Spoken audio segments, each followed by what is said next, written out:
Your debut single goes #1 on the Billboard Country Singles chart, and your debut album sells 2 million copies, chances are pretty good you'll have a future in the industry. Such was the case for Patricia Lynn Yearwood, or as we all know her through her husband, Ms. Yearwood. When She's in Love with a Boy came out in 1991, it would launch one of the most prolific careers in country music history.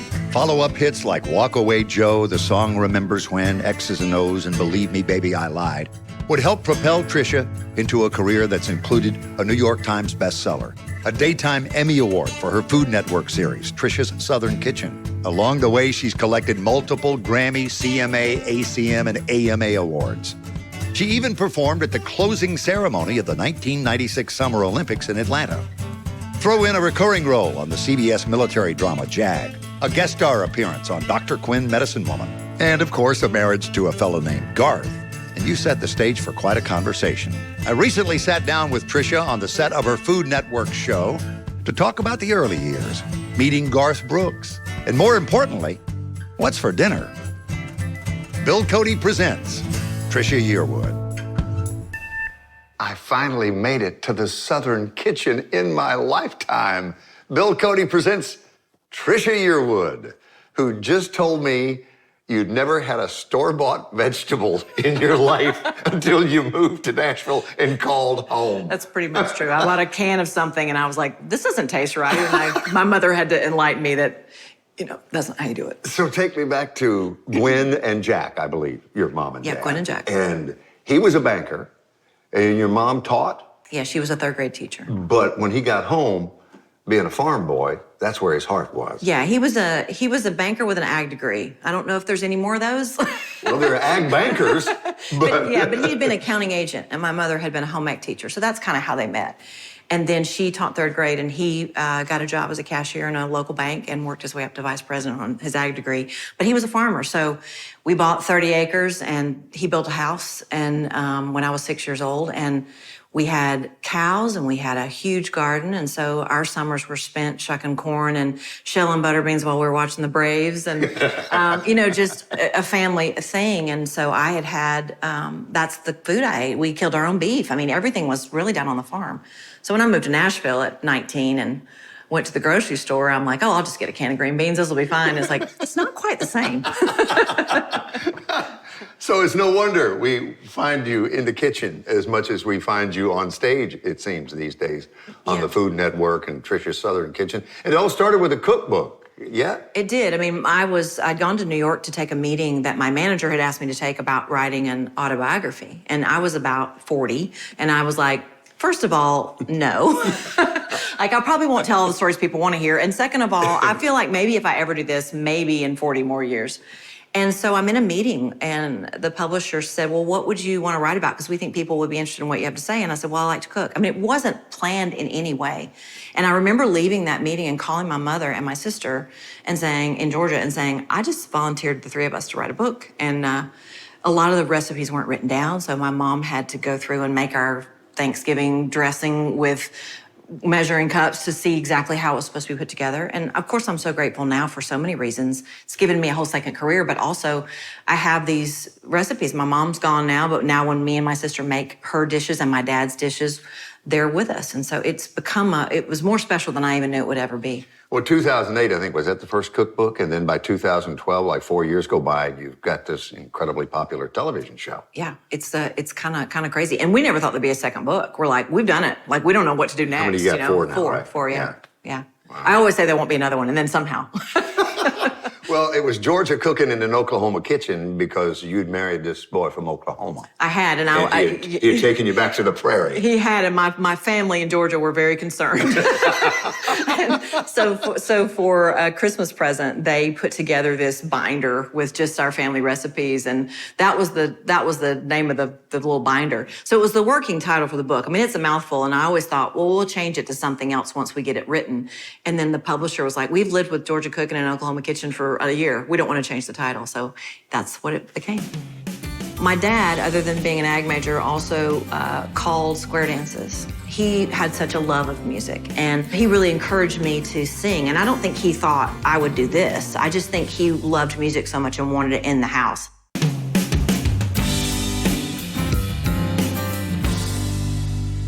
As you wear this pink, this shade of pink today, I'm thinking about your mom, Gwen. You recently had the opportunity in a milestone career to achieve yet another one, and that's flip the switch for the Opry Goes Pink for breast cancer awareness and research. And I know that really meant a lot to you to finally have the opportunity to do that. Yeah, I mean, before my mother got breast cancer, and this was in 2009 when she was diagnosed, I just thought, because the statistics are better, I just thought, okay, this is not good, but we're gonna get through this. Mm-hmm. I didn't really know how many women really do die from breast cancer still.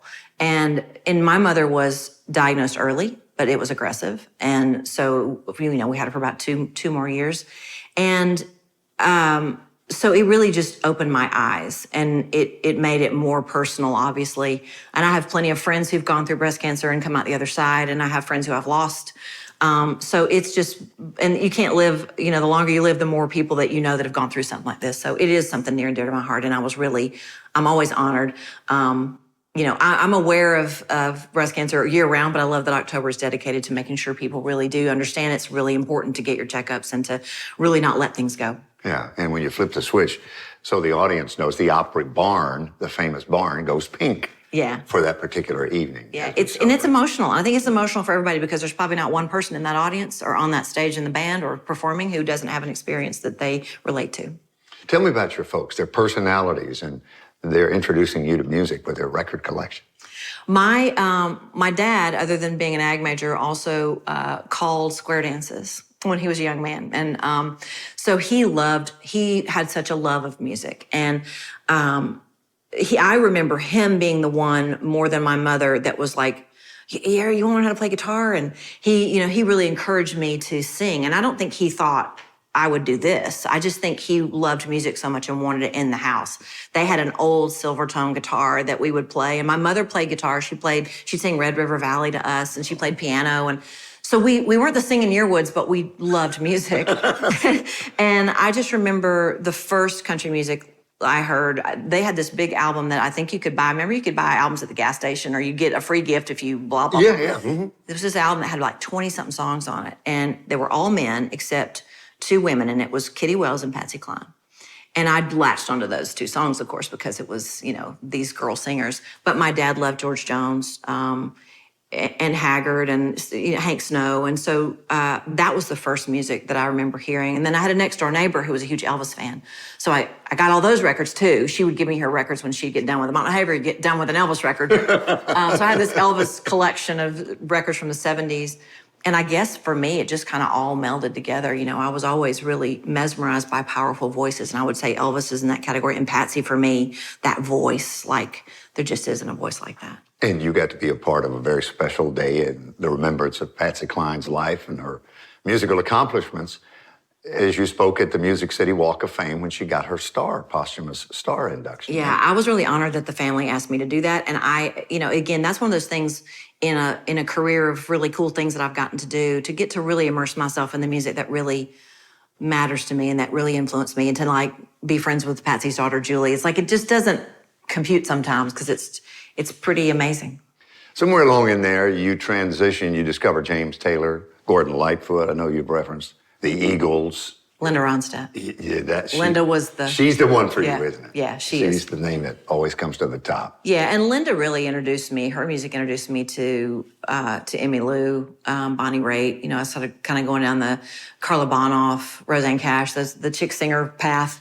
When I heard Linda Ronstadt, though, I was about 14. I'd gotten a guitar, and I was learning songs, and I was playing a lot of sad Linda Ronstadt songs in my bedroom for myself. And what was it, When Will I Be Loved? Oh, absolutely, for sure. And that was when I knew I wanted to be a singer, but that was when I kind of knew, okay, this is, because Linda's music was played on pop radio, and it was rock and roll, but also there were steel guitars and fiddles. And I didn't know till later that the Eagles were her backup band, and that this country music influence was there. And she had that big voice. I mean, she's just, and the emotion. Like, I loved, you could hear her sing, and you'd hear the breath she'd take in the middle of the phrases, like Patsy Cline does too. I've actually been in the studio before and had an engineer said, "We'll take those breaths out." I'm like, no. You leave the breaths in. You want people to know you're actually breathing when you're singing. So, I hung on every word, and I also studied the band, and I studied the backup singers. And I remember when I went to see Linda Ronstadt in Nashville, I had a backstage pass because I had a record deal. And I went backstage and I was waiting to meet Linda Ronstadt, which I'm probably about to pass out anyway. And Andrew Gold walked out, and he was in the band, And when I saw Andrew Gold, I left because I couldn't meet Andrew Gold. And I hadn't made a record yet. So I thought, maybe one day when I've made some records. And I eventually did meet Linda, and we became friends, which is crazy to say. And also, Andrew Gold played on one of my records. That's also crazy. But just the reverence. I love everybody in this band, and to get a chance to see them live and then to actually meet them, it meant the world to me. And for people who don't know Andrew's work, Thank You for Being a Friend is probably the most popular thing that people would know, and wound up being the theme of the Golden Girls. I know, isn't that crazy? And he was an extraordinary talent and died much too young. Yeah. But I'm thinking, I might be the best in Monticello, maybe, but that's 2,500 people who know me and love my parents. What's it going to be like when I actually move to Nashville?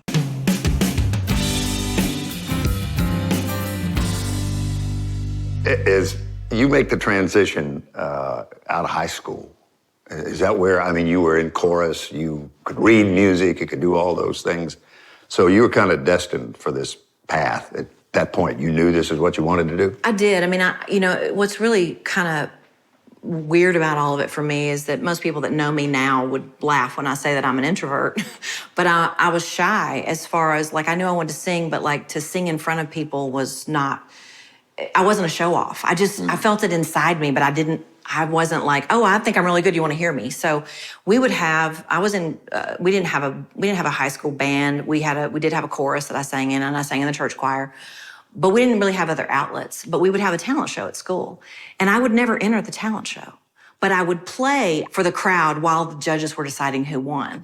So I would set up in the interim, but I wouldn't be in the talent show. I think it was just shyness. I didn't want to lose, maybe. I don't know. And that's when people would come up to me, it's a small town, it's 2,500 people, but they'd be like, you're really good. You should do this, this, this. This is in Monticello. In Monticello, yeah. Okay. But I'm thinking, I might be the best in Monticello, maybe, but that's 2,500 people who know me and love my parents. What's it going to be like when I actually move to Nashville? And it was actually, honestly, I was working a summer job. I'd actually gone to a junior college because, again... Young Harris? Young Harris. Yeah. You know everything. I'd gone to Young Harris College in North Georgia because my sister had gone there, and I wanted to move to Nashville, but that was 6 hours away, and I was a small town girl. But I was miserable. I was a business major. I was making good grades, and I was like, I don't want to be an accountant. I don't want to work in a bank. I don't want to do that. So I was working a summer job that I had to commute, and I was driving, and I heard the Judds on the radio. It's 1984, and it was Mama, He's Crazy, and I could cry now because I was like, she's my age, she's doing what I want to be doing, and I was instantly drawn to it and angry about it, because it was like... The great dichotomy. Right. It's like, well, I just, you snooze, you lose, and now she's going to have this career, and I'm not going to, but I'd never heard anything like it, and I'd never heard anybody my age, at that time doing what I wanted to be doing. And again, the repeating pattern is this big voice. And within a year, I was here. And I really do credit the Judds and Winona's voice for kind of getting me off my behind to say, I need to go where the music I want to make is being made. If you don't go try, you're never going to know. I think there are a lot of people watching this that don't know just how impactful they were on you. They probably are making the connection now because you've been out on the Love Is Alive, the farewell tour after Naomi's passing with Winona, which, by the way, you've been getting rave reviews on the pantsuit outfit that you wore. Stunning. I can't, all the adjectives that go on and on and on. I got to tell you, Bill, I was honored to, I was probably the first person to say yes. I was honored to go and try to help her finish what she started. And I can't imagine how emotional this whole thing is for her. But I didn't have I had no clue what it would mean to me. I was really focusing on, I want to be a part of this for her. I could, again, cry talking about it. It was powerful. I mean, the first sound check I did 2 shows. I want to do them all. I did 2 shows, and just singing the songs from the 80s that I mean, we're the same age, but I grew up with her on that music.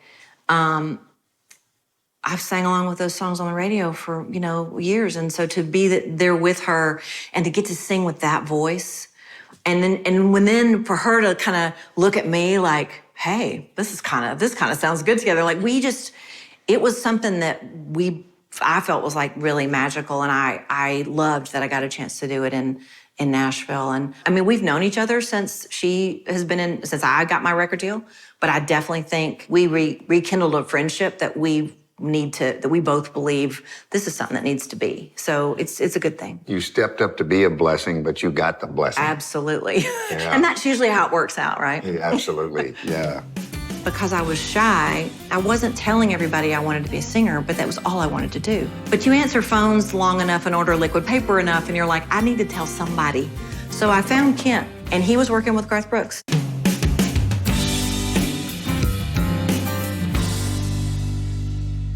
So the Belmont years that lead you to the opportunity, you're right down there on Music Row at that university, and you knew that, I'm sure, when you decided to go to Belmont. And you can tell the backstory on how you got there. But you are this sought-after demo singer, and in 1991, She's in Love with a Boy changes your life forever. Yeah, yes. I went to Belmont because it was my way to get to Nashville. I came from a family where dropping out of college wasn't really discussed as an option. And I wanted to finish my education because that's just the way I was raised. Were you a music major? I was a business major. And when I transferred here, I was a music major for one semester, and then I realized I would be in college for another 4 years.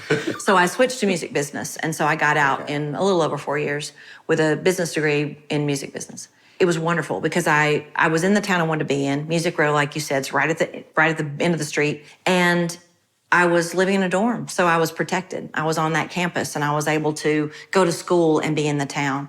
And I actually, one Christmas break, I did a demo. I'd been doing some demos at school for like some songwriters who were in school.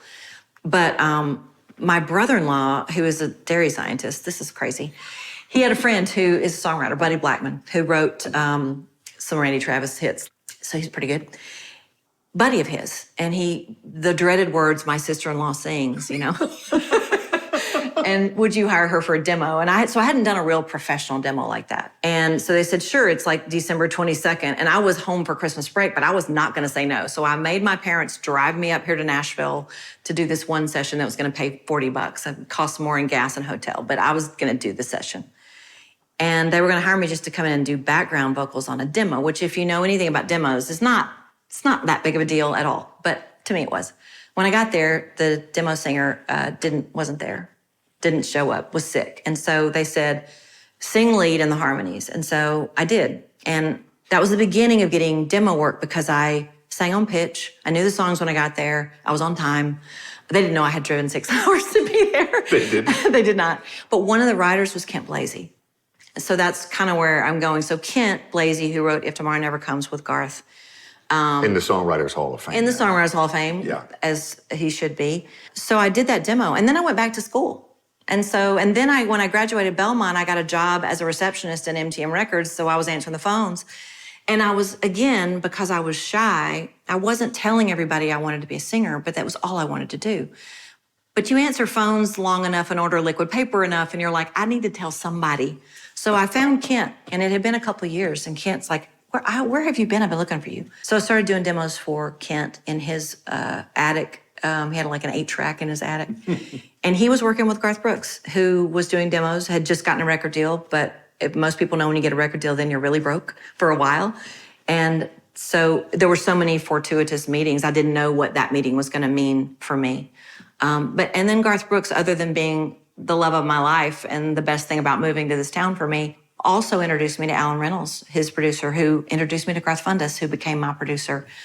Which was magic. Garth Fundus. Is there a reason that Alan didn't produce you? Alan was he just too busy, had too many artists, or? What I will say about Alan Reynolds is he gives you advice based on what he thinks is best for you, not what he thinks is best for him. I don't know if he thought, I don't have time for this, I'm working with other females, or if he thought, I just think she and Fundus would be the pair. I don't know what his thought process was, but we absolutely were. He had that insight. I went to meet with him, and I played him songs I loved. I told him about Linda Ronstadt, And he pulled his drawer open. He had these cassettes. He'd been working with Don Williams, and he's like, I don't think this song is for Don, but I think this might be for you. And it was She's in Love with the Boy. And it had been in town, passed on by everybody, and he had just held on to it.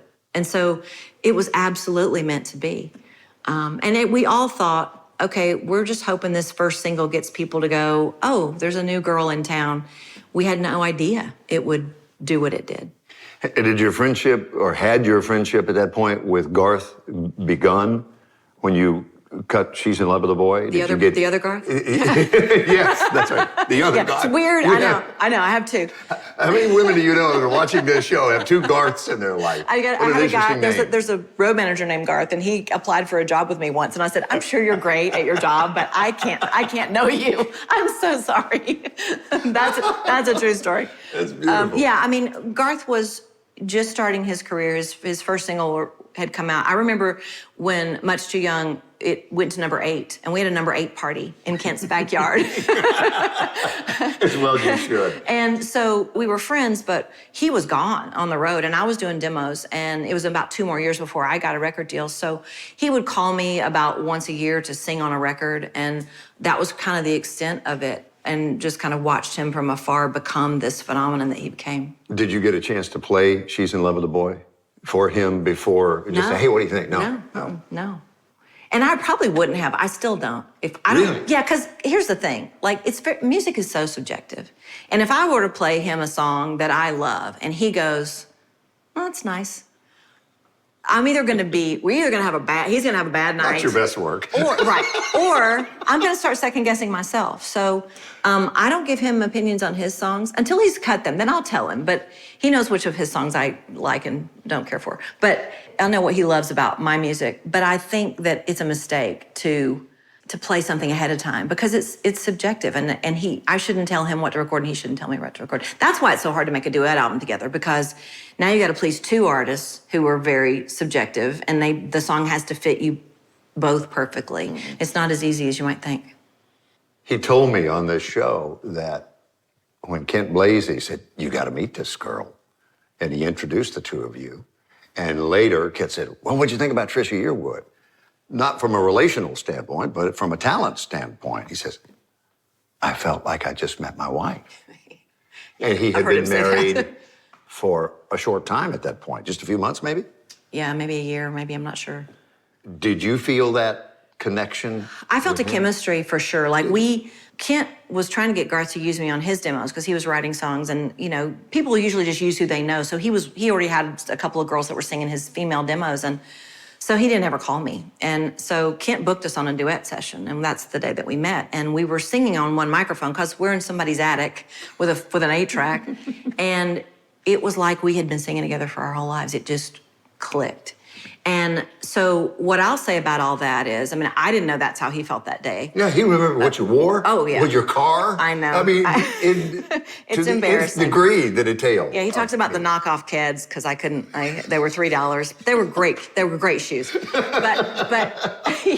But I felt a chemistry with him, but going beyond that was not an option, right? So I just remember when he would call me to sing on a session, I would get the old answer machine, and I'd hear him say, I want you to come in for a session, and I'd just be like, I think my face would turn red. I'm by myself in my house going, okay, I got to gear up to be cool. Like I got to, and I go in and quick hug and let's sing the song and get out of there. He thought I was just like an ice queen because I was very matter of fact, but you know that Bonnie Raitt song about where you're sort of the last one to know. It's like, let's give them something to talk about. It's like they don't, we're the last ones to know kind of thing. Uh-huh.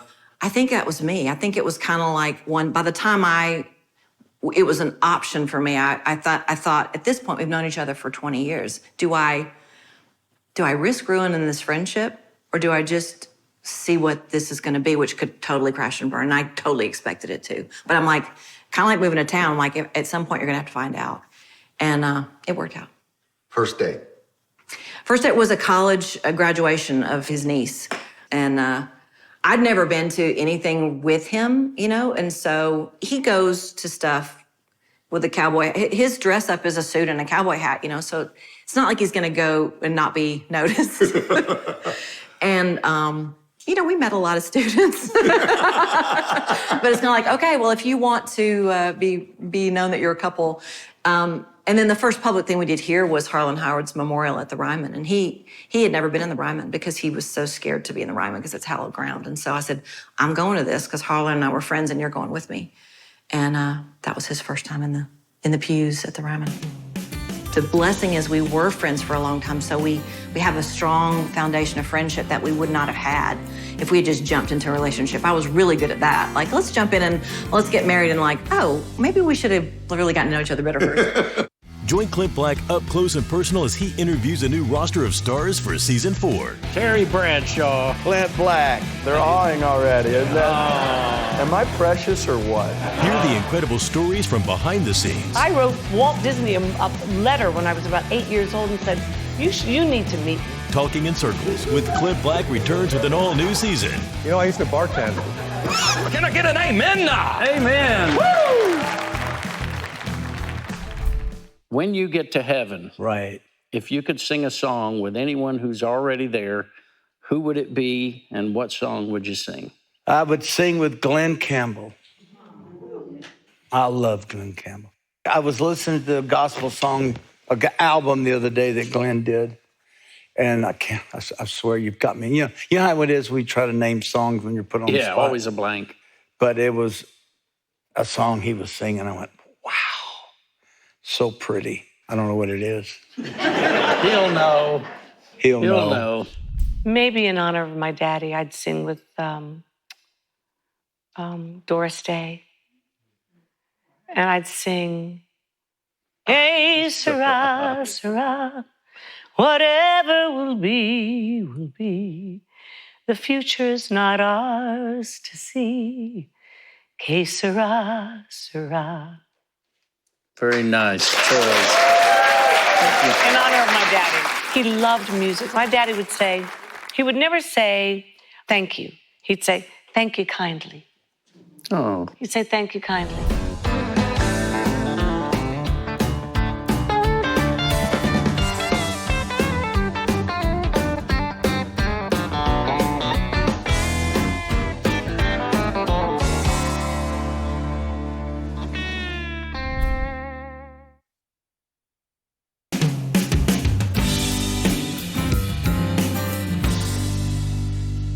So when did the magic happen, where you knew you were in love? It's so hard to say because if I answered that now, I'd say I always was. I just don't think I allowed myself to go there. And I've been married before, obviously. I wasn't unhappy. I just didn't know this existed. You know what I mean? I just didn't know you could really have someone who is your best friend. The blessing is we were friends for a long time, so we have a strong foundation of friendship that we would not have had if we had just jumped into a relationship. I was really good at that. Like, let's jump in and let's get married, and like, oh, maybe we should have really gotten to know each other better first. So we knew all that. We had all that groundwork, and I loved him because he's a good person. He's a good man. He's loyal. He's true to his word. He really cares about other people. But I didn't allow myself to be in love with him until it was after I bought this house. I'd gotten divorced. I bought this house. I was living here. He got a divorce a couple years later, and it was like, well, we're both single. Like, let's just see. But I knew. I mean, I knew from the first time that we allowed ourselves to have that date, I was sunk. I was whatever he wanted. If he wanted to get married, great. If he didn't, great. I was just going to be in love with him for the rest of Did you see the night in Bakersfield in 2005? Did you see that coming? No. Because we'd been together for about 5 years at that point, 4 years. And I mean, I felt we'd probably get married eventually, but I really wasn't, it wasn't about that for me. It was really like we're together, and I had moved to Oklahoma and was helping with the girls. And Yeah, because that's a huge component for you, because you don't have children. You're inheriting 3 right. girls. I had a dog. Yeah, you did. That's true. So these statues had been commissioned, and it was a big deal because his statue was going to be unveiled with George Jones and Merle Haggard and Buck Owens. And I remember he wanted my folks to go because he thought that would be, it just was because it meant a lot to him. I didn't have a clue. Then he wanted his dad to go. And so I thought, cool. And then when he said this, I should have realized. He said, why don't you hire like hair and makeup for tonight? Because like this is going to be a big night. There's going to be a lot of pictures. And why don't you just go all out? And so I did. And now I realize why. But I didn't see it coming. And when they unveiled the statue, there was a wedding ring on his hand. I didn't know he had bought a ring already and had them copy this ring for this statue. So when I saw the ring on his hand, I thought, well, they kind of got that wrong. That's gonna live forever. That's just great. And then he dropped to one knee. And if you ever watch the footage, I have my hand on my face and I'm kind of doing this. And he's like, I thought you were saying no. And I was just, but he's so private that I was so surprised that he would do this in front of 7,000 people. And then I'm so glad, that my folks were there and his dad was there and that we got a chance to share that moment with them. Is that the much talked about diamond right there? This is. I talked him down. My pet peeve, if anybody says, oh, you did good, I just want to punch them. So never say that to me. But, 7's his number. Yes. So when we went to the next day to shop for a ring, I was like, maybe Liz Taylor would wear this, but I can't. This is a lot, but I talked him down. I just want the world to know. So the relationship where you become the bonus mom, as the girls sometimes refer to you, what was being a parent like all of a sudden?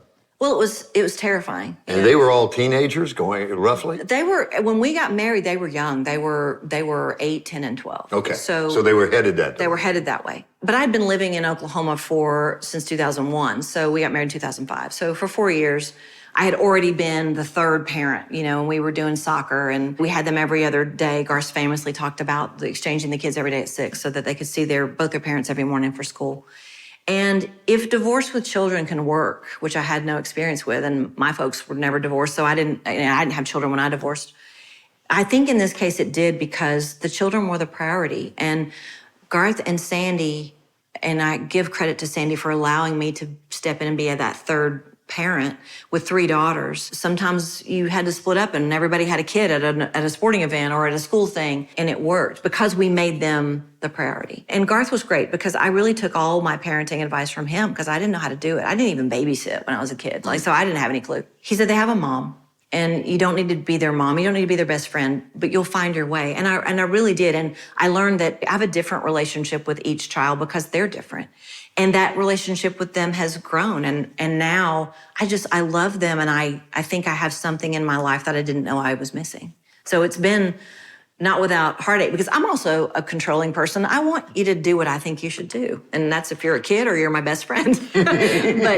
but with children, you have to give them all the tools, you have to love them, and you have to give them as much advice as you can. But at some point, they're going to be who they're going to be. And that's the hardest part for me. He does that actually better than I do. He's usually the one talking me off the ledge when I'm having the moment. Is it true? I believe Allie was the goalie. Was she not? Taylor was the goalie. Yeah. That he would stand behind the goal and cheer her on and coach her up, and fans in a small town, Oklahoma, would look, well, that's Garth Brooks. And once in a while, somebody who didn't know the connection would stop to ask for an autograph. Not today. Another time, or after the game, or that sort of thing. Yes, he was at all 3 of our girls played soccer, and then one of our girls was a pole vaulter, so we went to a lot of track meets. But Taylor was goalie, and that's a tough position for a kid and also for the parent, because if you lose a soccer game by a shootout or whatever, it's gotten to that point. It's not the goalie's fault, like in hockey or whatever, but everybody looks at the goalie. So, and Garth didn't want to be one of those parents that was screaming at their kid, do this right, do that right. He just wanted to be there for support. So, and I don't know how she feels about it. She may have you might want to interview her, but he would be at the end and then he would go to the other end when it would swap. And everybody knew if you were looking for Garth, the girls would be like, just look for green puffy. He has this green jacket that is this huge down jacket before down became more compact and small. And it's his favorite jacket and he still has it and he still wears it. It's the warmest jacket. It's his friend. And it's this big green marshmallow jacket. So it was always, soccer season, it's sleeting and you're out there watching a game. And so just look for green puffy and you could find Garth. But, I was really proud of him because he really just became, that's Taylor's dad, and it was usually, visiting teams that would go, I heard Garth Brooks' daughter plays on this team. And so sometimes it would be an autograph thing. His proudest moment was when we had snacks because, other parents would bring orange slices and water and he would bring, Oreos and Dr. Pepper. So the kids loved it when we had snack day. So early on in this friendship that becomes a relationship, when do you cook for him for the first time, since we're sitting in the kitchen?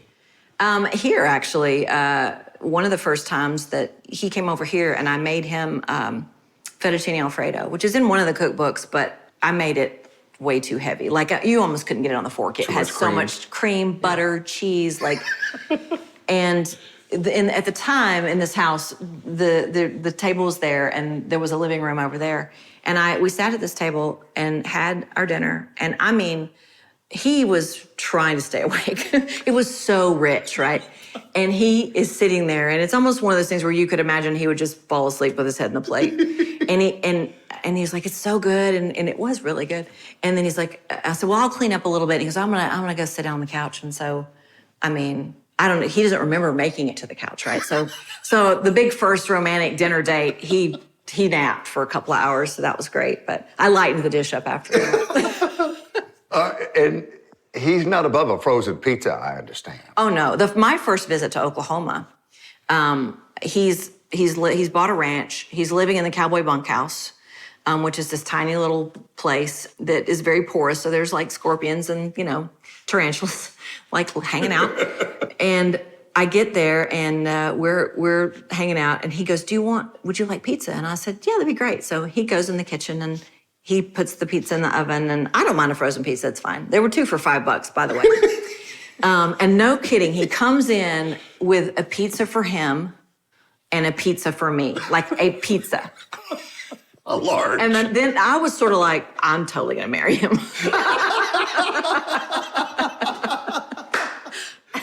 And I remember hearing him share a story about you guys got dressed up to go out to eat one night.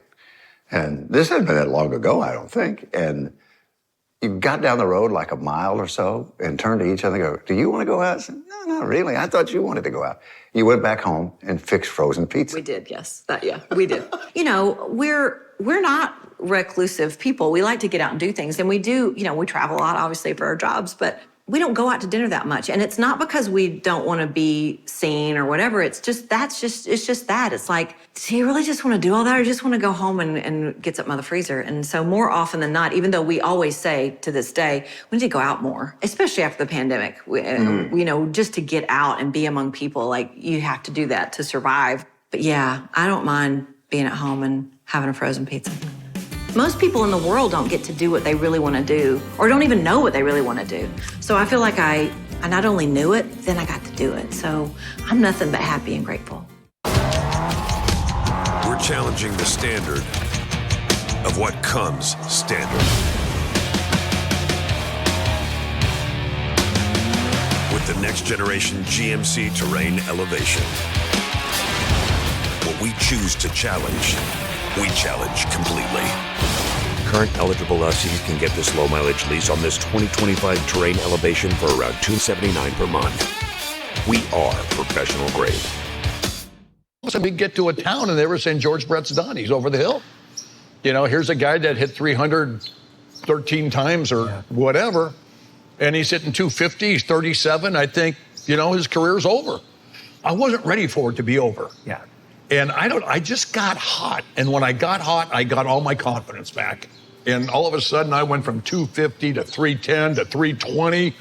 And I ended up winning the batting title. It was crazy. It was the wildest thing that ever happened in my career. Yeah. Because I thought my career was over. I started reading these things and hearing about what people were saying and believing it. Yeah. Everybody has obstacles that they have to come over or overcome. You chose a game where height is king. You know what I mean? So you created an obstacle almost. Where did that come from to say, I can overcome this? Well, at first I didn't know it was an obstacle. Yeah. I just wanted to play this hobby and wanted to learn it. But as I got deeper into it, you start understanding the coaches. The coaches look for certain players, and they want certain type of guards to run their program. And every guard they was liking was a big type guard. But for me, I learned the game, I studied the game, and my athleticism and the fundamental aspect gave me that understanding of the game as well as the position that I played.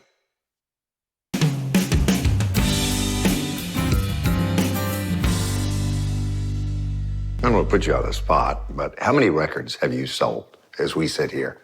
Where are you in that number? I don't know. It's somewhere around 15 million, somewhere in there. All right, because in that exhibit that you had at the Hall of Fame, the song Remembers When, there's a handwritten receipt, or was, for the first demo recording in 1983 that your daddy paid for. What did it cost in 1983 to get a demo recording? Well, that was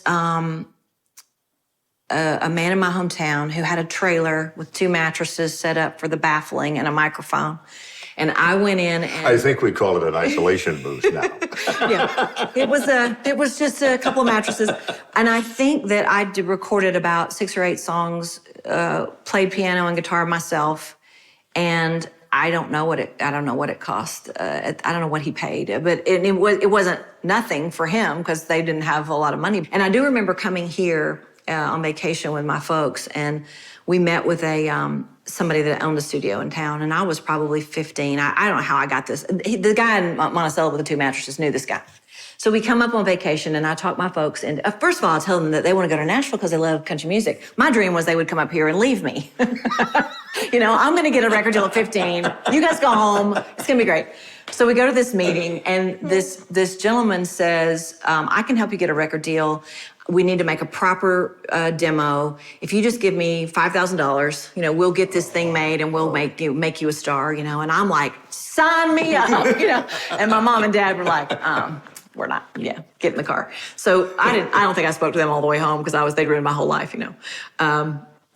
Looking back, obviously, getting a record deal at 15 would not have been the right thing, and everything happens the way it's supposed to. And actually, that helped me when I was a receptionist because I would have people come in during fanfare off the street and come in and want to play guitar for me and want to sing for me and ask my advice. And I told them, I said, look, if you're good, you don't need to pay anybody to sing for them. They'll pay you. So don't do that. Because it's still a thing where you can come in and spend a lot of money and you want it so badly, you're willing to do whatever it takes, you know. So that was my advice to those young hopefuls is like, if you're good, they'll pay you to sing. That's how it works. You don't have to pay them.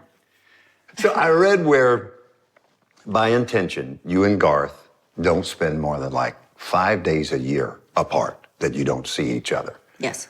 Was that a part of the deal at the beginning? Yeah. I mean, we had both been married before, so we had been together to be apart, you know, and it's like, it doesn't work. For us, it doesn't work.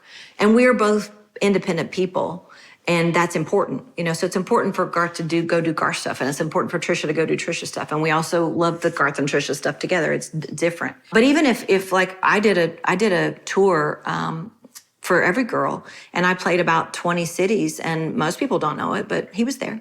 You know, he didn't come out on stage, but he was there with me. We just don't want to be together to be apart. I think we both say that if we had gotten married when we met, either our careers wouldn't have been what they are or our marriage wouldn't have survived. I must tell you, there is nobody in this business. People will ask me from time to time, who is just the most normal all the time? And Trisha Yearwood is at the top of my list. You have always been so kind, so encouraging, but you're always that way. You're always the Trisha Yearwood that we've grown to know and love over these decades. And that speaks volumes. Thank you for saying that. I mean, the things that are good about me are because of my mom and dad, the way I was raised. I mean, anything that's good about me came from them. And even if I haven't always done the right thing, I know what the right thing is because of them. And I love that's the biggest compliment you could pay me, because like when I'm doing this show in this kitchen and somebody says, I feel like I could be in the kitchen with you and it wouldn't be weird. I'm like, that's what I want. You know, I'm not wildly different on stage than I am off stage. I don't have a persona. I might be a little more confident on stage than I am in real life, but I appreciate you saying that, because I really do. If we would have had this interview at 5, which by the way, I had interviews at 5, just no one was on the other side of the table. I was planning my career for many, many years. But this was all I ever wanted to do. So I'm still full of wonder and delight that I get to do this, and it's such a, most people in the world don't get to do what they really want to do, or don't even know what they really want to do. So I feel like I not only knew it, then I got to do it. So I'm nothing but happy and grateful. So if Rebecca and I came over and had dinner, what would be the go-to? I'd probably try to wow you with roast beef, mashed potatoes and gravy, and homemade biscuits first. That's my go-to, like if I want you to be like, oh. With a little swagger. Yeah, exactly. But I'd probably make you work. Like if you come over to my kitchen and dinner's not done, you end up chopping something or setting the table, or probably setting the table, because that was my job as a kid and I hated it, so I'll probably make you set the table. I'll look forward to it. You were loved, and thank you for joining me on Bill Cody Presents. Bill, you are loved, Bill, and I'm honored to talk to you. Trisha Yearwood.